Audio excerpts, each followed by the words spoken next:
അതിന്റെ പേരിൽ നിങ്ങളും അവരും ഒരുമിച്ച് മൂന്നാമതൊരു ശത്രുവിനെതിരെ നിങ്ങളൊരു യുദ്ധം നടത്തും.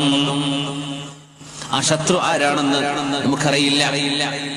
ആരായിരിക്കും ആ ശത്രു? ഒന്നുകിൽ ആ ശത്രു ഈസ്റ്റേൺ രാജ്യമായിരിക്കും, അല്ല ചൈനയോ റഷ്യയോ അടക്കമുള്ള, അതല്ലെങ്കിൽ അത് ഷിആ ഭരണകൂടം നടക്കുന്ന ഇറാനായിരിക്കും എന്ന് സാധ്യതയുണ്ട്.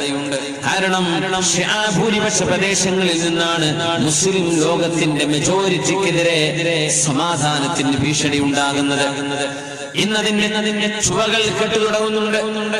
ഇറാൻ അങ്ങോട്ട് ബോംബിട്ടെന്നും ഇങ്ങോട്ട് മിസൈൽ അയച്ചെന്നും ഹൂസികൾ എന്ന് പറയുന്നത് പോലും, യമനിലെ ഹൂസികൾ പോലും ഇറാനിന്റെ സപ്പോർട്ടുമായി പ്രവർത്തിക്കുന്നവരാണെന്ന് മീഡിയകൾ പറയുമ്പോൾ ഇറാനെതിരായിരിക്കുമോ അറബ് സഖ്യസംഘവും യൂറോപ്പ് അമേരിക്കൻ സഖ്യസേനയും ചേർന്ന് നടത്തുന്ന